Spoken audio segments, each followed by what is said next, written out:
Seja V o espaço vetorial das matrizes 2 por 2 sobre um corpo. Seja W1 o conjunto formado pelas matrizes desse tipo e W2 o conjunto formado pelas matrizes deste outro tipo aqui. Demonstre que W1 e W2 são subespaços. Em primeiro lugar, V é o subespaço das matrizes 2 por 2. Então, ele também é o subconjunto das matrizes 2 por 2 sobre esse corpo. E a gente está pensando aqui em X, Y, Z, A, B, C como valores desse corpo.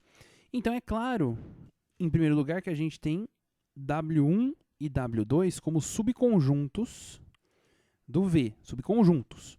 Agora, para saber se é subespaço, a gente vai usar o teoreminha, que diz o seguinte, se nós tivermos para qualquer matriz, para quaisquer matrizes M e N, num conjunto U, num subconjunto U de espaço V, e para qualquer alfa no corpo F, se a gente tiver alfa M mais N como um elemento do subconjunto U, então U, eu vou denotar assim, é subespaço de V, tá? A gente usa essa notação aqui, U é subespaço de V. Bom, então a gente vai usar esse teorema. Se der certo, é um subespaço. Se não der, não é, tá certo? Porque aqui é C e somente C, né? Se você for ver bem, é C e somente C. Então é uma equivalência. Bom, então vamos lá. Como que a gente vai fazer isso? A gente vai começar com o conjunto W1. O conjunto W1, ele é formado por matrizes desse tipo, x menos x, y e z, com x, y e z pertencentes ao corpo F, tá bom? Esse é o conjunto.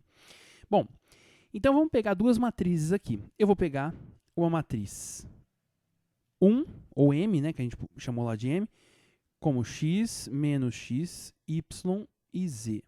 Vou multiplicar essa matriz por um cara alfa, um elemento alfa do corpo. E vou somar esse resultado a uma segunda matriz, que é a N, que eu vou chamar de x' menos x', y' e z'. Claro, aqui tem que repetir o linha para todo mundo, né? Porque é uma outra matriz. Beleza. Agora a gente vai fazer o seguinte, operar, fazer essas operações matriciais. O que vai acontecer? Da primeira operação, multiplicação, a gente vai ter alfa x. Da segunda operação, a soma, a gente vai ter mais x'.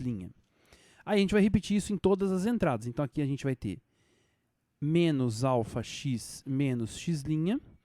Aqui a gente vai ter alfa y mais y'. E aqui a gente vai ter alfa z mais z', tá certo? Beleza, agora preste atenção no seguinte. Será que essa matriz ela está nesse subconjunto W1? Olha só, eu vou chamar esse cara de x duas linhas. Esse cara aqui de y duas linhas e esse cara de z duas linhas. O problema está aqui. Problema, né? O coração da demonstração. Veja, aqui é menos alfa, menos x'. Aqui é mais alfa, mais x'. Então, isso aqui é menos x duas linhas. Portanto, eu estou reduzindo a minha matriz ao seguinte aspecto. X duas linhas, menos x duas linhas, y duas linhas e z duas linhas. Ou seja, o que eu estou mostrando? Estou mostrando que isso realmente pertence ao W1, porque o W1 é dessa forma, né? É um conjunto de matrizes dessa forma, sendo x, y, z quaisquer valores do corpo F. Em particular, eles podem ser x duas linhas, y duas linhas e z duas linhas. Então, eu provei que isso aqui está no W1. Portanto, eu concluo que o W1 ele é subespaço de V. Ou seja, ele não é apenas um subconjunto, ele também é um subespaço, tá bom?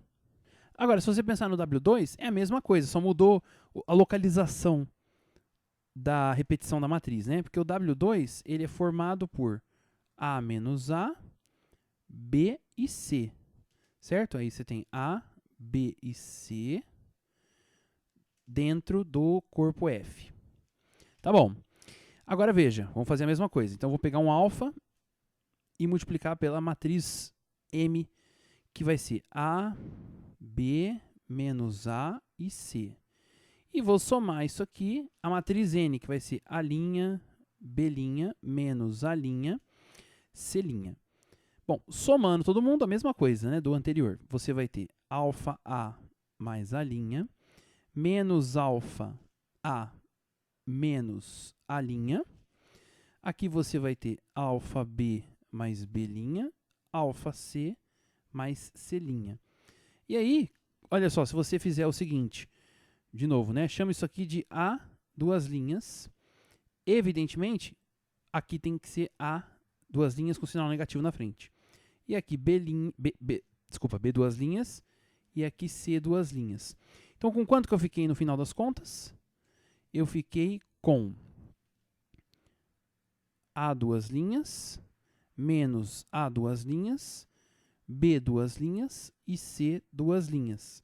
Isso aqui claramente está no subconjunto W2, porque tem a característica das matrizes que estão naquele conjunto, certo? Satisfaz a condição do conjunto, a propriedade do conjunto. Então é óbvio que ele é um subespaço pelo teorema, ok? Então o item 1 está resolvido. Agora, no item 2, a gente vai fazer o seguinte. Determinar as dimensões de W1, W2, W1 mais W2 e W1 interseção W2. Lembrando que esse cara é um subespaço e esse também é um subespaço. A gente não demonstra aqui, tem os teoremas, mas eles são sim subespaços do V também. Bom, então, em primeiro lugar, vamos ver aqui as matrizes do W1. Olha, eu sei que as matrizes do W1 têm essa forma, x menos x, y e z. Se você pensar em graus de liberdade, quantos nós temos? Nós temos 3, porque se você escolher y e z, beleza, mas se você escolher o x aqui, o menos x já vem determinado. Então, eu poderia escrever a minha matriz da seguinte forma. X vem multiplicando a matriz 1 menos 1, 0, 0. O y vem multiplicando minha matriz 0, 0, 1, 0. E o z multiplica minha matriz 0, 0, 0, 1. Tá certo? Então, eu estou dizendo o seguinte, ó. O W1, ele é gerado, quando a gente fala span, é gerado, tá bom? Gerado, a gente está pensando em conjunto de geradores, não em base, por enquanto. Então, ele é gerado pelas seguintes matrizes. 1, menos 1, 0, 0. 0, 0, 1, 0. E 0, 0, 0, 1. Tá certo? Agora, a pergunta é, será que esse conjunto é li, ou seja, linearmente independente? Bom, se você puser isso aqui igual a matriz nula, você só tem essa igualdade, C e somente C, você tem x igual a 0, menos x igual a 0, y igual a 0 e z igual a 0. Então, você está mostrando aqui que esse conjunto é um conjunto LI de matrizes, né? Porque você só tem essa soma igual a 0 no caso em que todos os coeficientes são iguais a 0. Então, você tem claramente a independência linear desses elementos, ok? Então, é claro que a gente acaba dizendo que a dimensão do W1 é o número de elementos desse conjunto de geração, desse gerador, que é 3. Então, a dimensão é 3, tá bom? Agora, no W2, eu vou fazer aqui bem rápido, né? É a mesma coisa. Porque, se você pensar bem, a gente vai ter as seguintes matrizes. 1 menos 1, 0, 0. A gente vai ter a matriz 0, 1, 0, 0. E a gente vai ter a matriz 0, 0, 0 e aqui 1. Tá certo? E elas são também linearmente independentes. Então, a dimensão do W2 é 3. Tá certo? Agora, vamos pensar, antes de pensar no W1 mais W2, vamos pensar no W1 interseção W2. Que espaço que é esse? Esse espaço é o espaço em que você tem a seguinte propriedade para as matrizes. Se você tem x menos x, y e z, para W1 você também tem AB menos AC para W2. Isso só acontece em que caso? Se você tem x igual a A, depois você tem menos x igual a B, depois você tem y igual a menos A, e você tem z igual a C.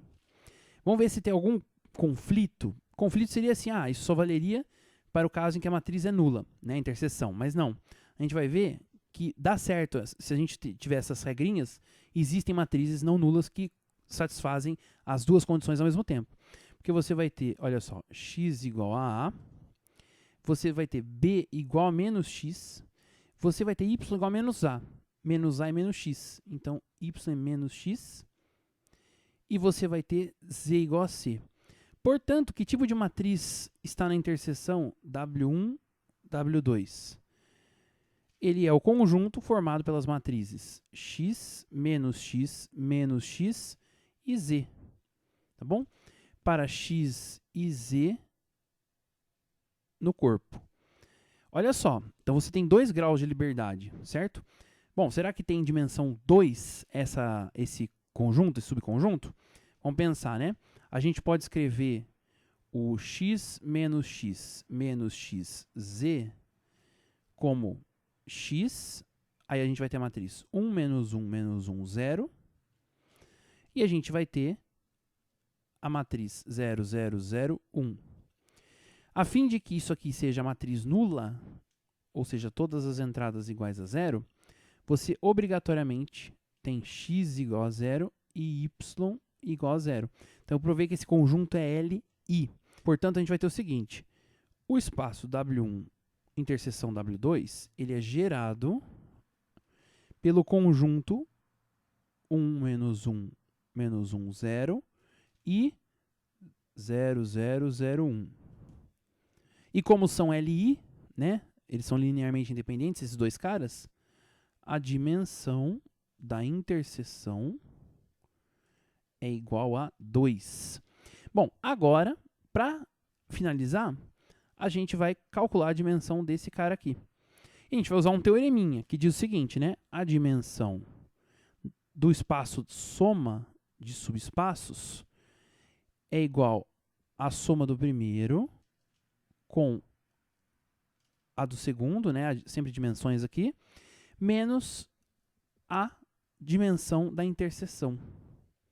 Por isso que eu fiz isso. Eu não preciso me preocupar em achar uma base para ele e tal. Eu já vou direto na dimensão, na teorema da dimensão, muito mais fácil. Bom, então vamos lá. Quem que é a dimensão de W1? A gente viu que é 3. E a do W2 também é 3.